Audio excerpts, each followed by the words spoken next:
Assalamu alaikum and welcome to the Social Discourse. My name is Sakina Datu.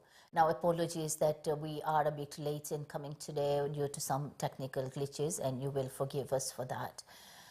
Now, Sayedah Zainab, the very name really evokes such strong emotions. Strength defines her. At the time of such a tragedy, she stood firm for the cause that both she and Abu Abdullah believed in. She was the daughter of Sayyid Nisa'il Alameen, so no doubt at all for the strength that she possessed.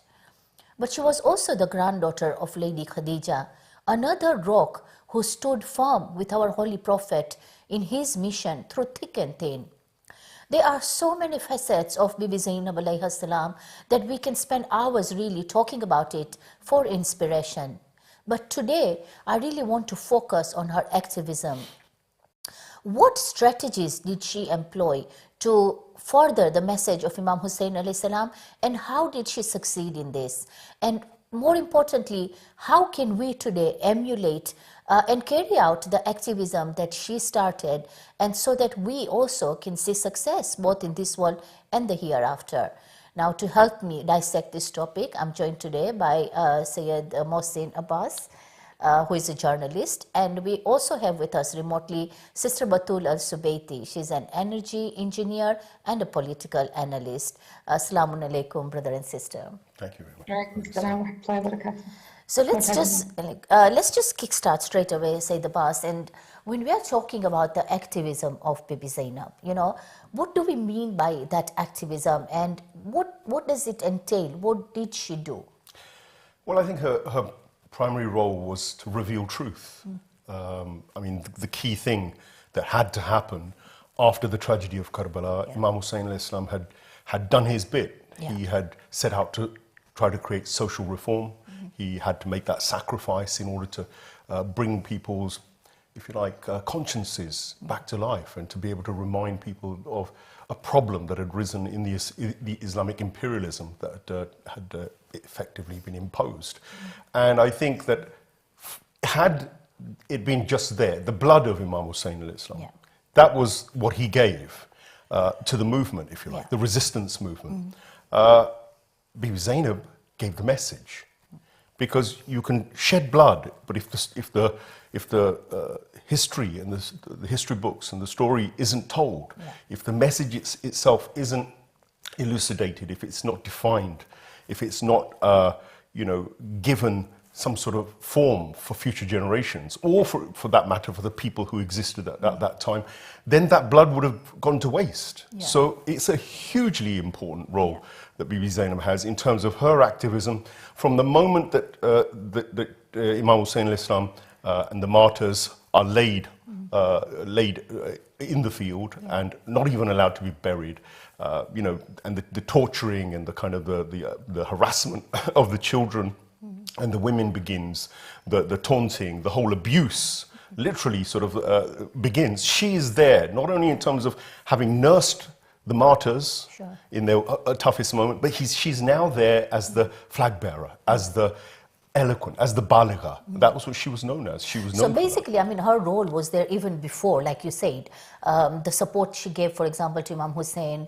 And we hear stories, when we hear about the stories of Karbala, there are bits and pieces that we hear. So obviously we connect stories in our own manner, because we don't know exactly who did what and how it happened. Especially, I think, when we talk about the role of women, there's very limited things that we hear, and we try and connect the dots. But I think it's obvious, from looking at it, and when you hear the statements of Imam Hussein on that day, that she was there as a moral support even with him during those times, and as he was going through this mission, making those small decisions. She was almost an equal to him, wasn't she? Well, before Karbala, long before Karbala, Imam Ali alayhi salam had trained Hazrat Zainab salamullah alayhi. They weren't recalcitrant women. These people had everything. And in fact, another of the titles of Hazrat Zainab salamullah alayhi is Muallama. That she is the one who has knowledge, and knowledge which wasn't taught. So that's what they say. But the reality is she's imbibed all of that information, the sermons of Imam Ali alayhi salam, the etiquette, the practice. And she's then really come to the fore because the eloquence of Imam Ali alayhi salam is invested in her, and it's demonstrated. I mean, just one speech she gives in reaction to the governor of Kufa, for instance. She says, when he tries to abuse the prisoners, she says, do you know who your governor has killed? This is her speaking to the people of Kufa. We are the grandchildren of the Prophet. When your governor killed Prophet's loved ones, the skies cried and the earth shook. Where were you when all this happened? It shook the people. So she employed, as part of her baligh, she was not just facts and information, because she was a great muhaddith. She had understood hadith and all of the kind of the knowledge bases that existed at that time. But she also understood emotional. And it wasn't an artificial whipping up of people's emotions. She did it because she'd witnessed and seen what was happening, but also knew the context of it, understood the purpose of it, and knew what needed to be done next. So the people of Kufa had to be roused. They were the ones who had let Imam Hussein al-Islam down. So she is the one who first of all stimulates and makes them recontact their conscience. And actually the people become so stirred that Ibn Ziyad hurries her away from the public. And again, he orders that the caravan should be sent quickly to Yazid's palace. And there she does the same, but that's for a bit later perhaps. So basically, I mean, what she did really was, she was the first journalist of that time in the history of, I guess, Karbala. We'll come back to that. Sister Batul, now when we hear, about all these roles that Bibi Zainab played, the strength that she possessed, the knowledge she had, the eloquence she possessed, but at the same time, it wasn't just that. It was the actual emotional, physical trauma that they were going through. So it wasn't just about, sometimes the way we have to, your material, you have the ability to go and portray it. But at the same time, this woman is going through all this trauma. And sometimes if you start thinking about her as a woman, of course, she's our role model, it's very difficult to understand, the psychic of how did she manage to do all this.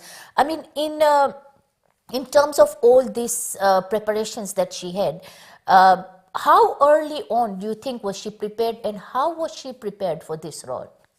Absolutely. Bismillah ar-Rahim. Condolences to the Imam of our time and the Muslim Ummah on the martyrdom of Sayedah Zainab sallallahu alayha.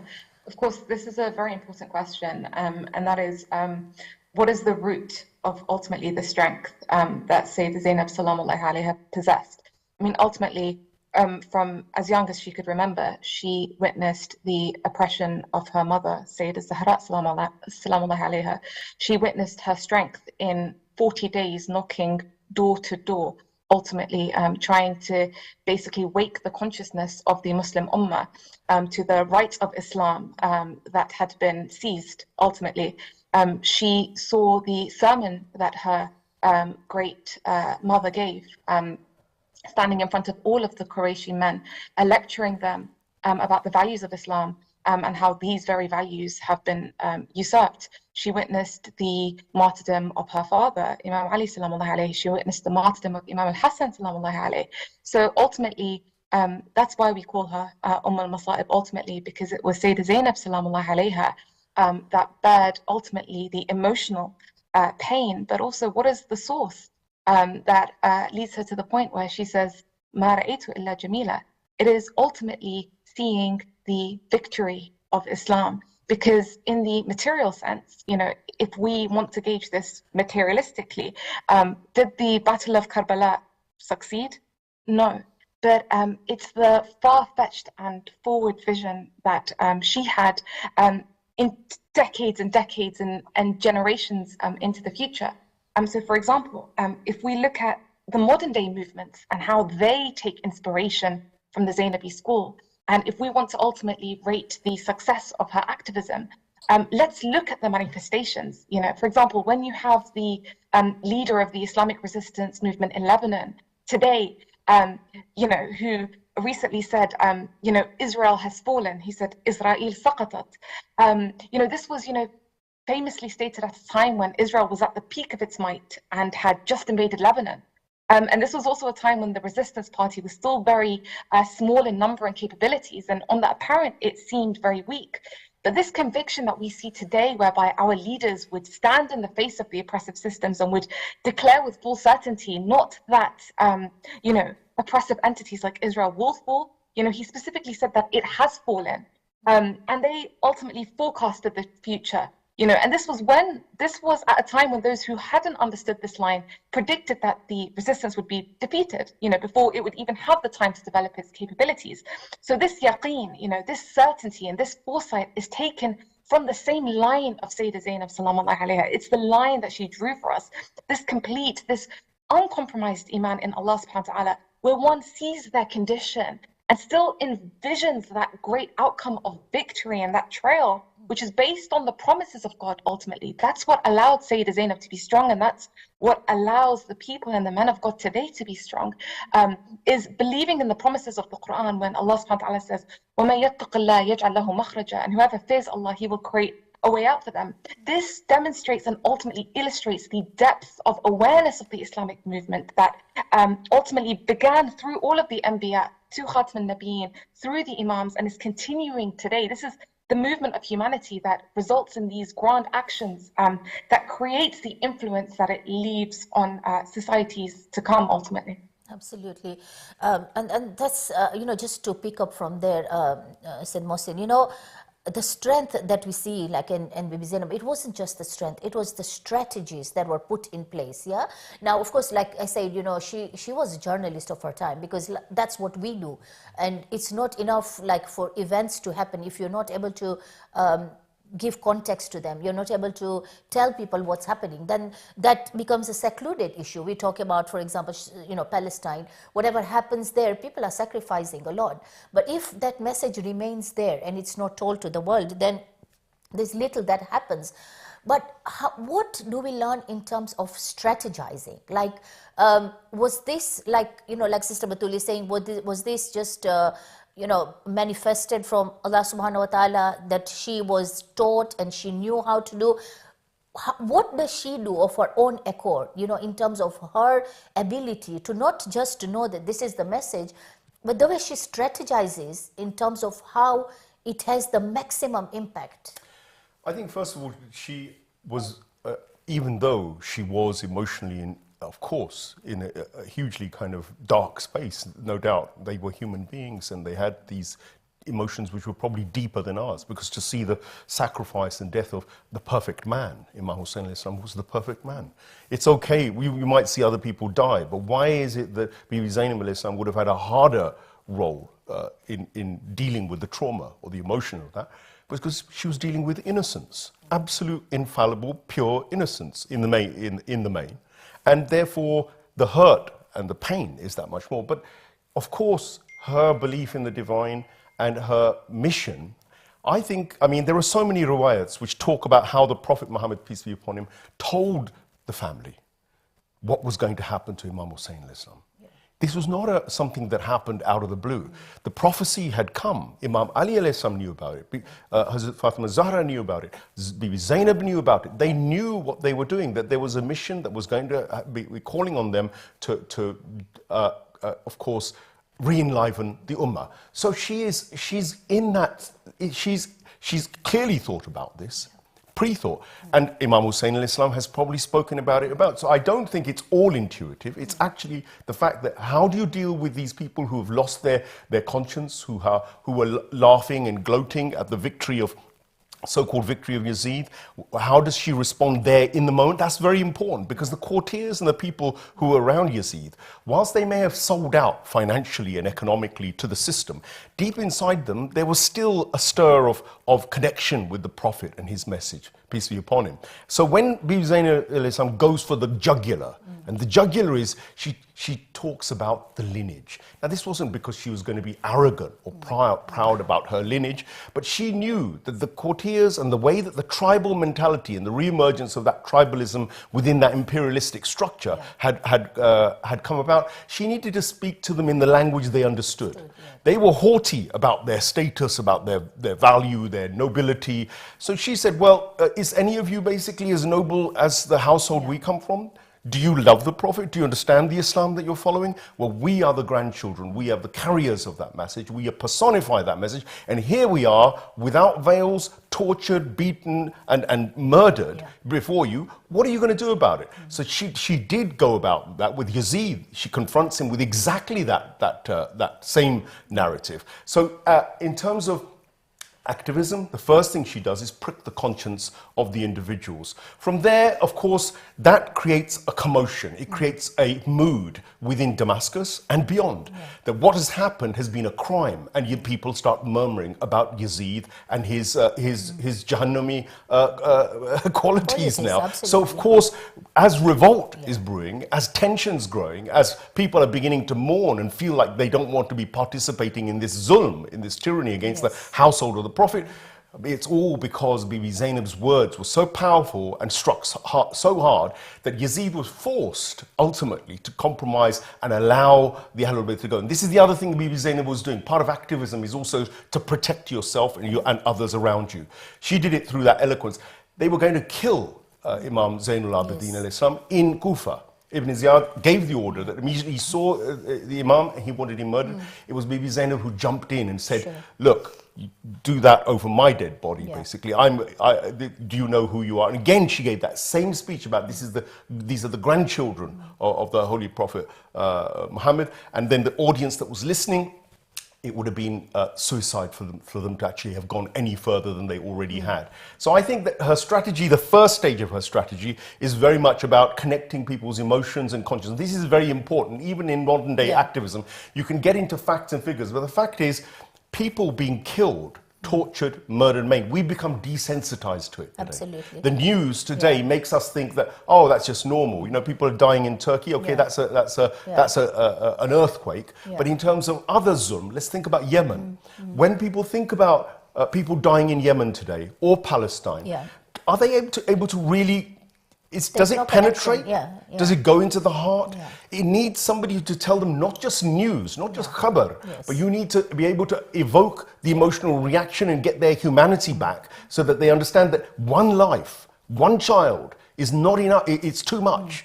It's too much to even take the one life of humanity because Islam says to us. But do you feel that this is when we talk about us at the moment and, you know, as journalists, these roles we play, do you feel this is what we're lacking? That even though we may have all this information and know-how, we don't necessarily have the political know-how that obviously the others are using, and that is why they are succeeding in portraying their message ahead of our messages. But that Bibi Zainab possessed this. She knew the A to Z, the intricate political aspects of, you know, people's thinking. So was that what was the strong point about her? I think, first of all, it's her character herself. I mean, when she says that I saw nothing but beauty, when people ask her about Karbala afterwards, she said, I saw nothing but beauty. That's because she was beautiful.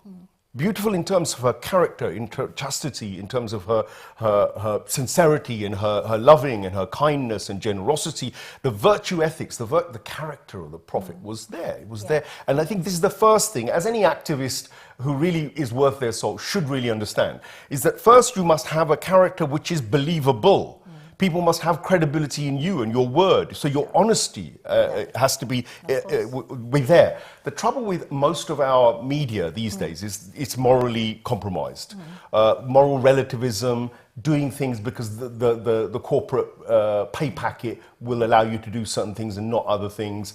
I'm afraid we do tend to compromise. And therefore, when you compromise on truth, and Bibi didn't. She compromised on no truth. None of the Ahlulbayt ever did. They told the truth regardless of the circumstances, the situation, whether they were in a revolutionary warrior mode or whether they were in teaching mode like Imam Jafar as-Sadiq or whether they were in oppressed mode like the latter Imams who were put in holes, in prisons which they weren't even able to move in. So the point is that your character is really important, and Hazrat Zainab had that.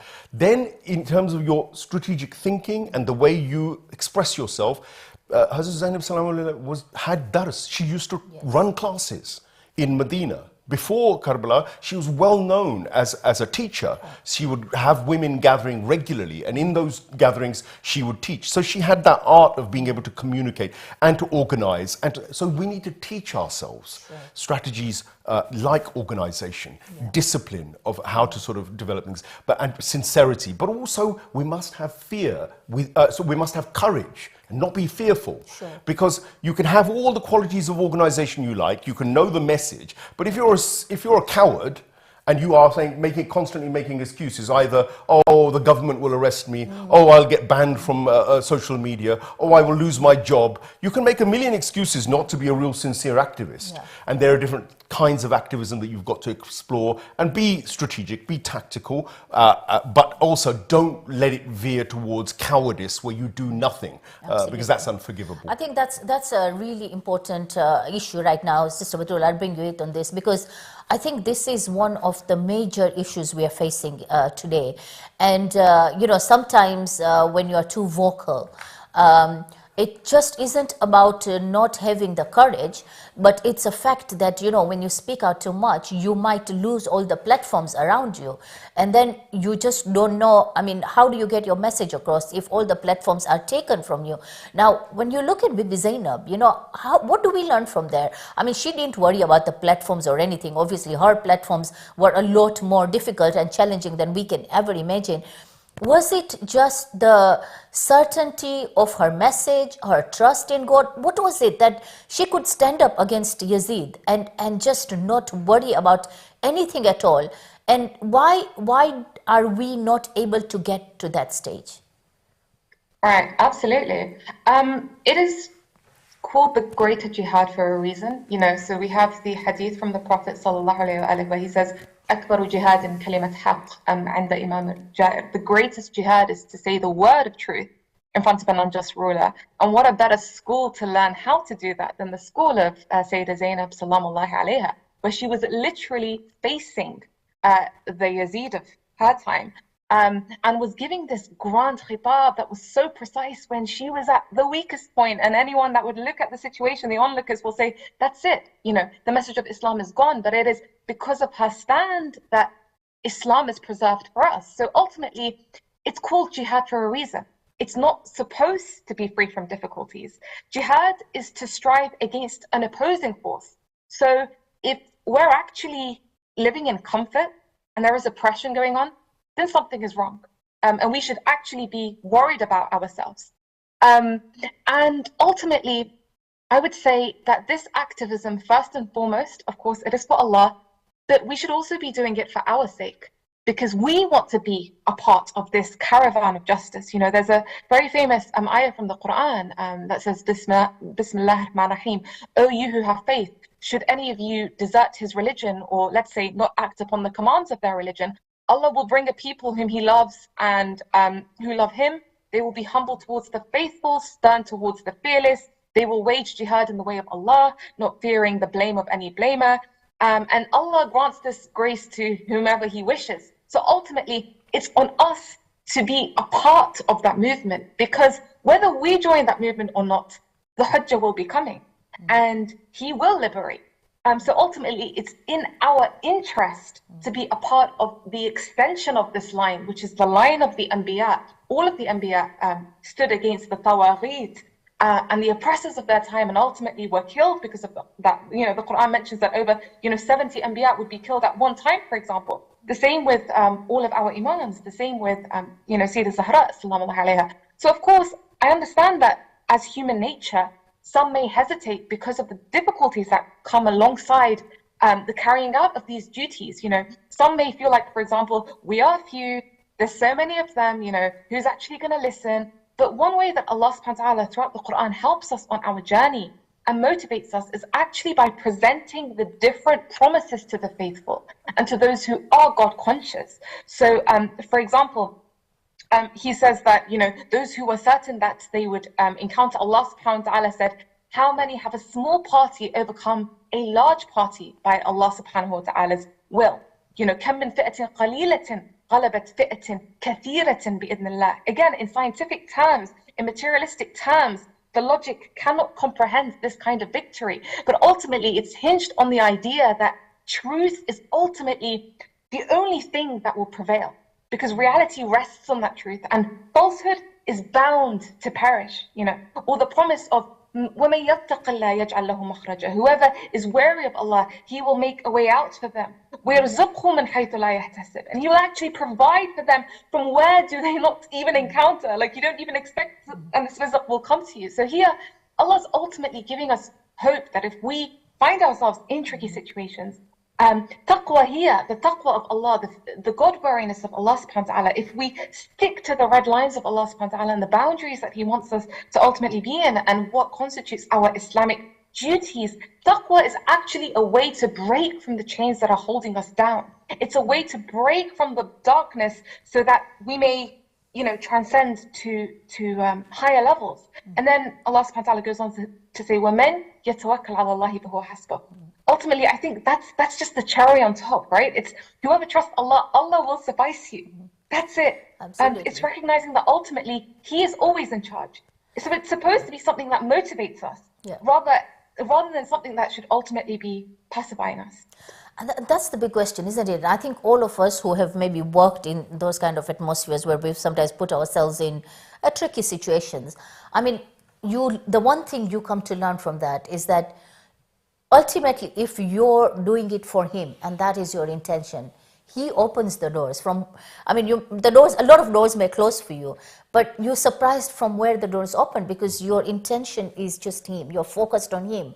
And that's something we've seen in our lives, haven't we, Said? I think we've all experienced it. Censorship is a big thing these days, more so even in the West. I mean, you can go onto Facebook, and if you were to say something about certain generals of the resistance today, you will be banned. I mean, I'd probably be scared of saying it on the TV here because I might get this channel banned. So that's the state of Ofcom and all sorts of other bodies which are supposed to be freedom of thought orientated and to be champions of human rights and of democracy. The reality, we live in a hypocrisy, and what happens is it's selective human rights, it's selective freedom of speech, it's very, very selective censorship as well. So when you speak truth, the system, if it's corrupt, which the bulk of our systemic reality is very corrupt, it will be uncomfortable. So the oppressors and the tyrants will be uncomfortable. But Imam Ali's letter to Malik al-Ashtar, I'm going to quote in part 2, I think it says, nothing deprives man of divine blessings or excites divine wrath against him more easily than cruelty. Hence it is that God listens to the voice of the oppressed and waylays the oppressor. So these are powerful words. The Imam who lived all his life through one form of oppression or another. All of his life, virtually. Yeah. Even during the time of the Prophet Muhammad, peace be upon him, Islam was constantly attacked. Even when they were in Medina, constantly attacked, constantly on the defense. Imam had no moment where he was not under oppression. Yeah. And he talks here about how standing against that cruelty in different shapes and forms. Sometimes it was with the sword. Sometimes it was with the word. Yes. Sometimes it was with the pen. Sometimes it would be with silence. Sometimes it was... But you really have to be very, very focused, yeah, isn't it? I mean, like, it has to be your life's mission that this, before anything else, before your other relationships, before anything, you've got to be really, really focused, because it is our connections more than our own. I think for a lot of people who are in these positions, you don't fear for your life. It's the people around you that you always fear for. So being able to separate that and say, you know, like, Allah and the truth comes, the justice comes before anything else. I mean, it's a tough place to be, isn't it? If we were to think like that all the time, there would have been no Karbala. Bibi Zainab, salamu alayha, if she thought like that, knowing full well that Honor Muhammad and all of those who were going to die, her kith and kin, her blood were going to die, would there have been any reason for her to go? No. The truth is that there comes a point that you must also publicly stand where the truth is.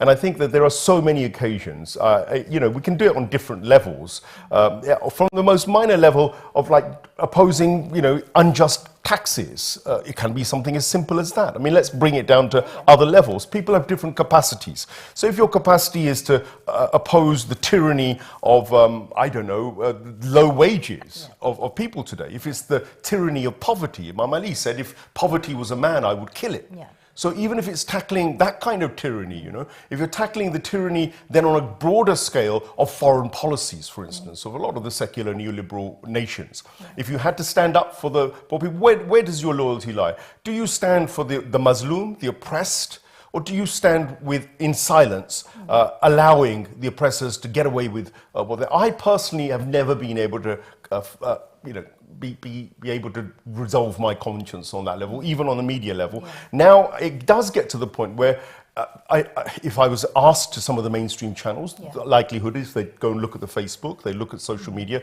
see my positions, and they would get a bit worried. They wouldn't want to give me a platform. So from that point of view, I've probably relegated myself off the scene. And others might say, well, look, I'm going to go in and be a bit more diplomatic, and at least I'll get a say within. Well, each to his own. I mean, I'm not going to judge anybody else, but I think when you face a system which is so rapaciously corrupt and evil and murderous, and I'm afraid we live in that such time. I mean, the Yazid of today is here, Sakina. I mean, when we see that we're supplying arms and weapons to Yemen, to the Saudis to kill Yemenis, or we go and supply weapons to the so-called Syrian liberators of ISIS and justify it, when we say we're going to go into Afghanistan and bomb these people in the name of killing terrorists, but we all know perfectly well that all of those were actually just lies and lies upon lies and blood out with the people we pay taxes to even. Absolutely. They've got blood. This is not some kind of a conspiracy theory. It's all out there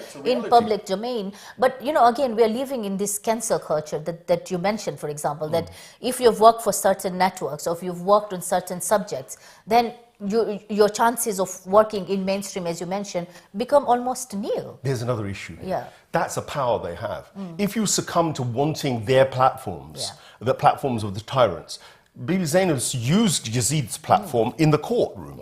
And after that, he got so scared, he cancelled her.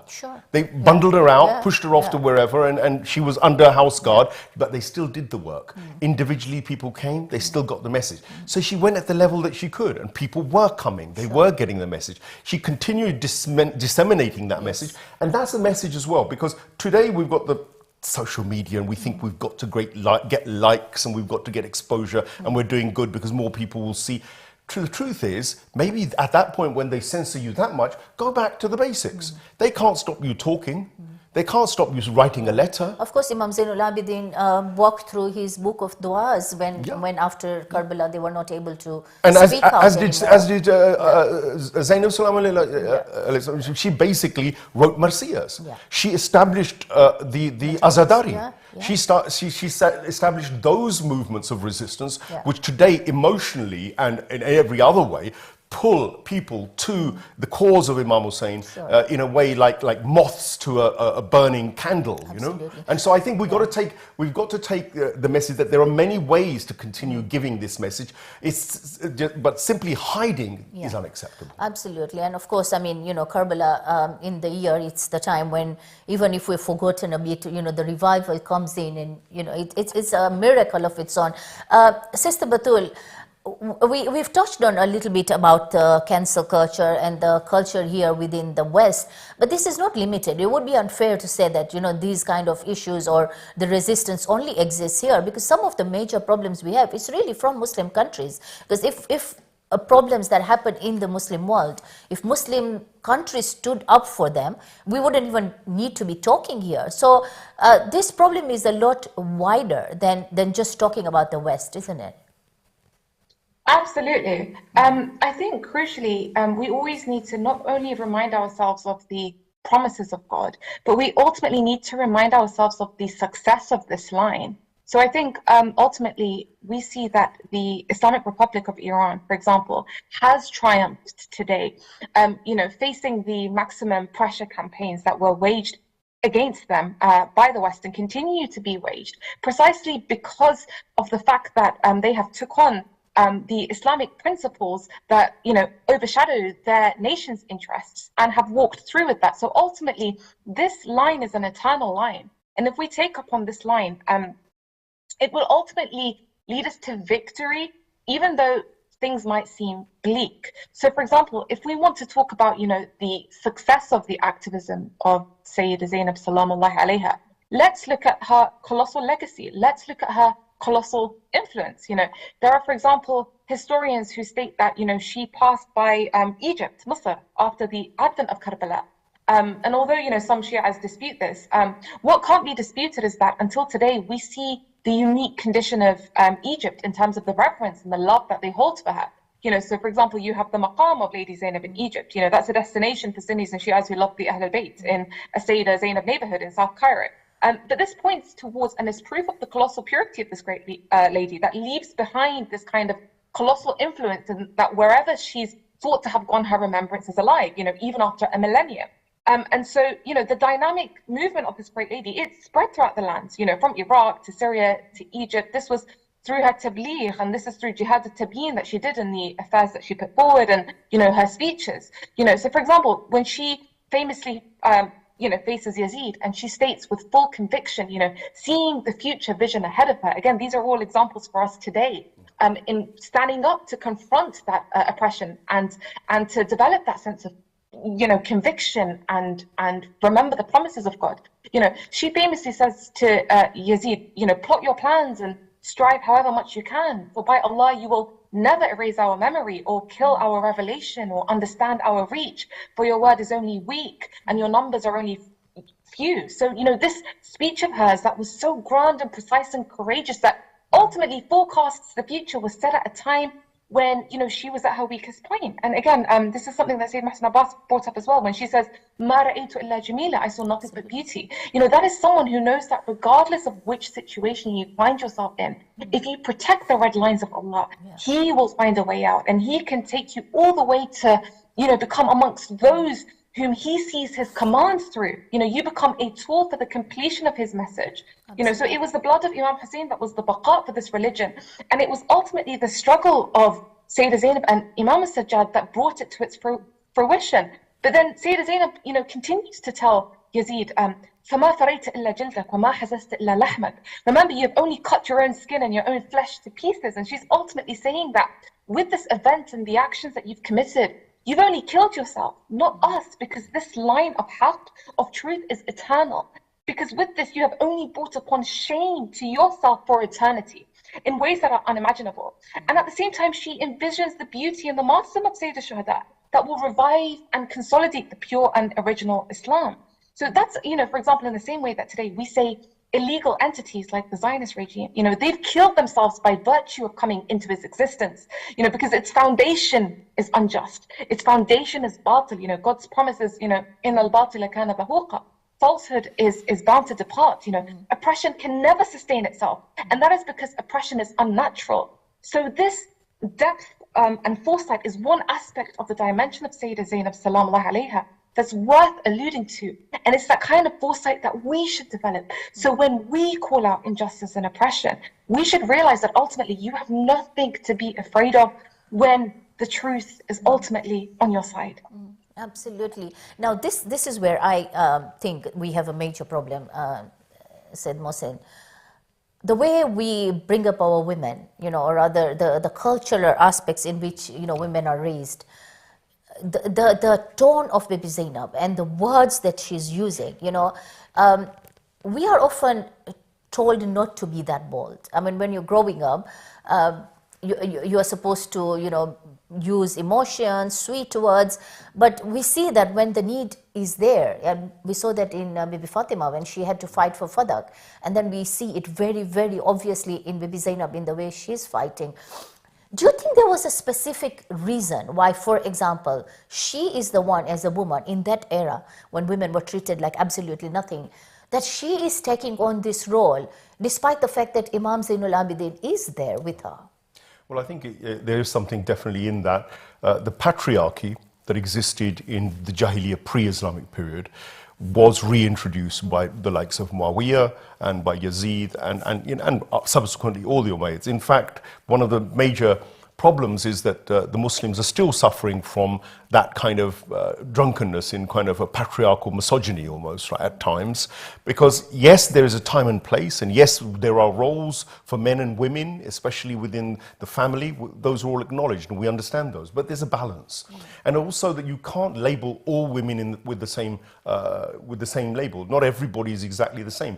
If, for instance, women have that ability, they have the eloquence, they have the knowledge, they've been trained, they have that desire to go on and be mu'allamas or be sort of in that field. Of course, the example is there for you. But isn't that something that by default should be? Because we are seeing Imam Ali, he's training her. I mean, of course they knew what was to come, but even if you don't know, I mean, injustice is there forever. You're never going to say, you know, it's over, the world has become just. So when we are raising our daughters, for example, I mean, he's teaching her politics, he's teaching her eloquence. These are not the things we think about when we think of our daughters and, you know, how we're raising them. Because primarily our system is wrong. We don't have a holistic system which reflects the Ahlulbayt at all. A lot of our systems are colonial and post-colonial based. We've cut and pasted and copied. In fact, whatever was left of a lot of the Islamic systems, we've relegated. And until the Islamic Revolution arrived, we'd actually started poo-pooing our own systems. So actually, first of all, we have to recognize that within us, there's an indoctrination and there's an inferiority complex of sorts, which often makes us lean towards education systems, methodologies which aren't necessarily Islamic, and also within the Muslim world, they themselves had a kind of this kind of quite perverted or version of Islam in so many ways. I mean, where did Islam say that there were going to be monarchs who had to kill each other's brothers before they came to power, as with the Ottomans or the Mughals? How Islamic were a lot of the policies of these imperialist Muslims during Yazid's time? Did they say that they should bury the Prophet's family alive? There are so many examples where Islam and Muslims, well, Muslims, forget Islam, Muslims who said they were Muslims were far from that. So I think that we got a lot of introspection to do, and even the systems we've got today, all too often we copy and paste what the West and what the secular neoliberals tell us, and we say Ameen, without looking more deeply. I mean, one of the obvious things is even in terms of your education at home. The fear of homeschooling is based on the fact that we haven't even understood that Imam Ali and the Prophet and Bibi Fatima, and they all homeschooled. Yeah. Yet, you know, we haven't developed a homeschooling system based on those examples because we're so enamored by, you know, the degrees of Oxford and whatnot that we can't possibly think of creating our own system. We do need to sort of analyze this because the reform that Imam Hussein alayhi salam wanted was not too different from what we need today. Absolutely. We need to review and we need to reanalyze and investigate and look at what our systems are and root out those things which are against the culture and of the Quran, against the spirit of the Quran, against the word of the Quran, for instance, or the practices of the Prophet.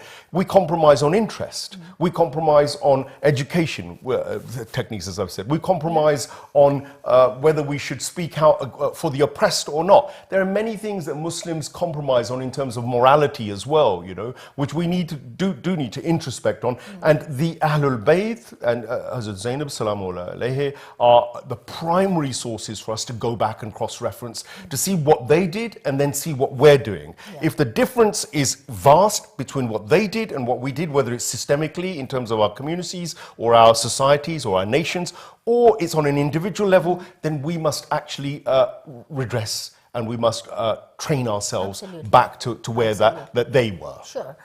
Sister Batul, again, a similar question, like, you know, when it comes to activism in particular, do you think that, from the example of Bibi Zainab, do you think that women maybe have more ability? I mean, I want to frame this right so it doesn't sound like we, you know, but like whereas men physically are stronger and are able to do things like physical fights or jihad, like sacrifice, that the role of where emotions are more concerned. I mean, we see the tragedy through which she has passed. Do you think that women naturally possess this strength more, that despite the fact that you may be hurting a lot, that the emotional strength and ability that women have is much, much higher than a man, and therefore the role of activism is actually stronger when women are in the forefront, just like Bibi Zainab?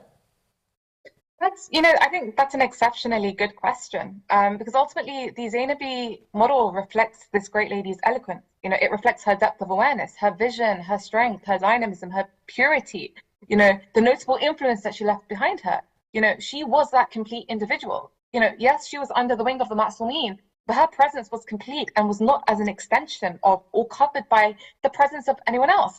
And ultimately, it would be very wrong for us to just look at the Ahlulbayt as individuals that we should simply praise but not emulate. It's like, who are we not to be discomfited if she was? Sayedah Zainab was a role model for us all, but I would stress in particular for women, because we can truly understand the value, the place, and the role of the women in society through her. So it's really important to state that she was not the exception, nor was Sayedah Zahra salamullah alayha the exception for us to say, oh, but they were the Ahlulbayt, and therefore absolve ourselves of those same responsibilities that we face. Ultimately, Islam is being attacked today in the same way that it was at the time of these noble women when they took a stance, and even the way that the Quran addresses the role of the male and the female. It's like, Ya ayyuhalladhina amanu, al-mu'minina wal-mu'minat, al-muslimina wal-muslimat.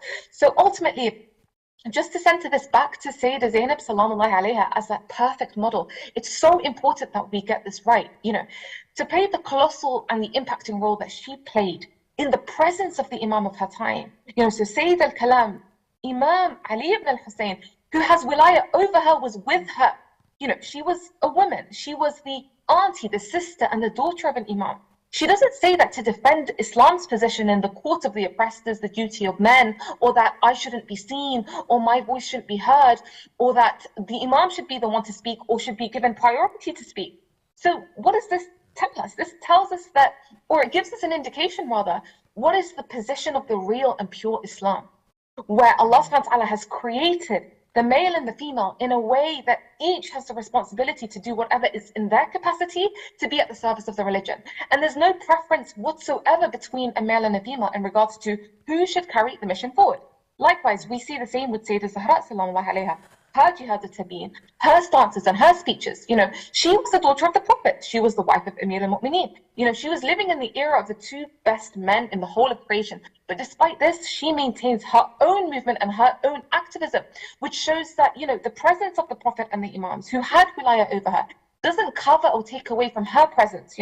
Her presence, her words, her actions have a need and necessity by their own right, and in and of itself suffices. In the same way that, the wilaya of those who have authority on every human being doesn't take away from the active role that every human being has to play. We saw the effectiveness that this played in the role of Sayyidah Fatima and Sayedah Zainab, which gives us an indication of the position of the female in Islam and how actually it's the uruf, it's the cultural understanding today that prevails in placing the limitations to the female's role. Because the reality is that there is no woman in the history of the earth.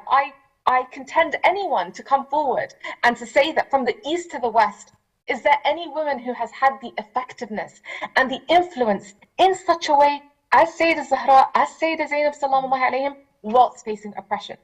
We know of women that have ruled, the likes of Thatcher, the likes of Indira Gandhi, but we don't know of any woman who faced the magnitude of such oppression whilst remaining so steadfast, and her remembrance prevails to the extent that it does today.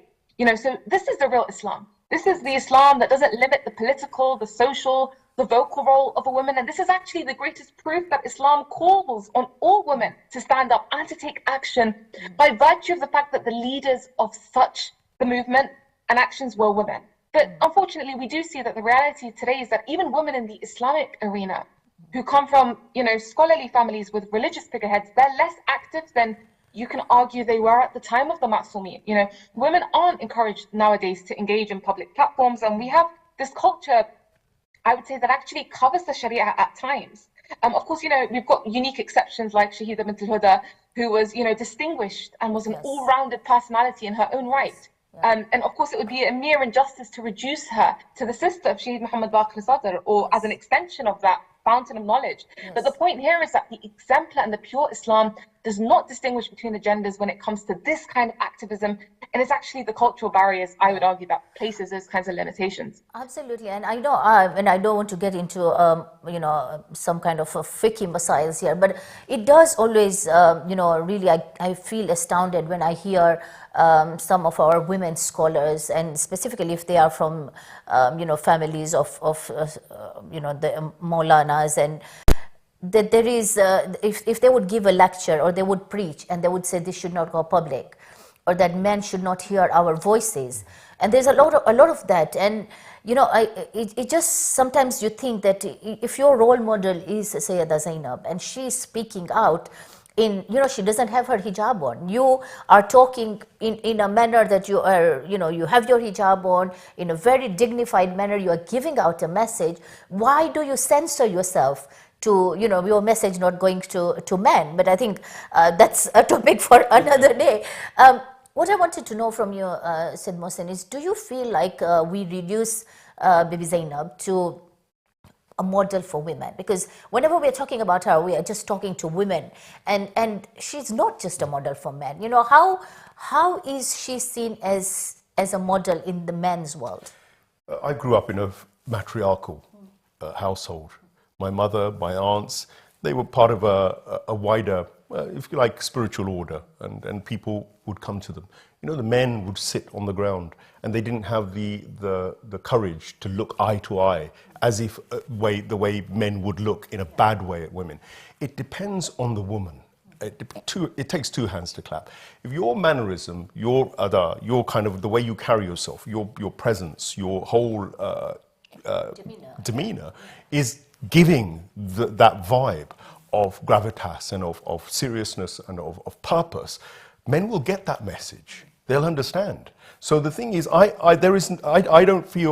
perplexed as to why we try to jump hoops to try and negate what the Ahlulbayt gave us as examples in order to maintain some sort of patriarchy, that is based on more of what I would equate with the Umvi, the Umayyad kind of model, rather than the Ahlulbayti model. So I find that very disturbing, because half of the Ummah can't be relegated to not being activists. The problem is, within the Ahlul Tashayyu, Dr. Ali Shariati put it very concisely. He said, there's red flag Shiism. He gave a metaphor, red flag Shiism and black flag Shiism. The red flag Shiism focuses on a holistic, resistance-orientated model, which brings in all of society, men and women, to be active and to take a part in changing environments if they're becoming tyrannical and beyond, and to maintain Islam as the center point. There is black flag Shiism, which is adopted only azadari, only rituals, only certain cultural attachments to that original resistance message. And the problem is that I have no objection to that culture, because it's a beautiful culture and it maintains the love and the emotion. But if it doesn't then translate into women actually going onto the front line and showing their activism, and men also taking the role model of Bibi Zainab to heart and in practice, and also going out and doing things that she did, then that message of Islam, that message of Tashayyu is useless. Which is probably why we don't see the beauty Bibi Zainab saw, because if you limit it to crying for her, and then when things happen and go wrong in our own lives, we are not able to stand up the way she did, because we don't see beauty in that kind of thing, because our vision is limited to obviously not going further. Now, we are almost out of time, but Sister Batul, final question for you. How do we take the example of Bibi Zainab and, through our education systems, really convey the message of what kind of a role model she is? Because specifically when we're talking for activism, because, like we've discussed throughout, activism is not seen so much as a goal in itself. So we have this amazing role model that, like you mentioned, nobody else has. How do we take this to to our children, and then throughout our teenagers who are on social media and have got all these, role models that they should not be looking at. How do we take Bibi Zainab and translate her, in such a way that all our Muslim sisters and brothers become so engrossed with her and her message? Absolutely. I think it's like you mentioned, sister. The biggest tragedy is the lack of translation that has happened. She's almost someone that we simply emulate, but have we really sat down and pondered upon ourselves? So actually, the fact that what Sayedah Zainab salamullahi alayha did was not an exception. It was not for us to look at the Ahlulbayt and say, oh, they acted in X or Y. Well, that's them. Of course they would. And therefore, it doesn't apply to us. Because ultimately, if we do not explain to the world what our religion is, what our principles are, who the Imam of the time is, what is it that the Muslims are after, what kind of a system, what kind of a solution can we propose, then those who are against Islam will do it. So ultimately, I think the best way of doing this is being the role models ourselves. I think particularly as females, if we can become more Zainabiyat, the more we honor our hijab, and the more we instinctively, and just inherently by the way that we go about our lives, demonstrate the essence of the spirit of the hijab, that it is actually the cultural barriers, it is the misconceptions that may define the hijab as a kind of limitation for a woman's function and the social and the political arena. But we understand that if Islam didn't want women to be in society, there would be no need for hijab to begin with. And that ultimately, divine laws with respect to the hijab have been legislated precisely to allow us to engage in a respective manner in wider society that is free of corruption, and of course, where necessary, and more widely speaking, to facilitate the participation of both genders, in a way that is free of moral corruption. Because ultimately, that's how we need to present the logic of our religion, is that true hijab is there to raise the self to such levels of high humility that, amidst all the societal pressures, only Allah subhanahu wa ta'ala matters. The value of the hijab is to trust the command of God. It's to embrace it. It's to ultimately slap the face of those who are fueling corruption and are thriving at the enslavement of the masses, right? So through the embodiment of that Zainabi model, that's ultimately how we can demonstrate to the world who Sayedah Zainab was as our role model. Subhanallah, amazing discussion. And, I just pray to God that, He grants us this vision and ability to, learn something from Sayedah Zainab, because we have to prepare ground for our Imam who's waiting for us, and it will be only our own loss if we are not able to take something from her and prepare and do the activism that she so well showed us how to do. I want to thank my guest today. Thank you so much, Sayyid Mohsin, and thank you so much, Sister Batul. It's been amazing having this discussion. And thank you all for watching. Inshallah, I will see you again next week, same time. Khuda Hafiz.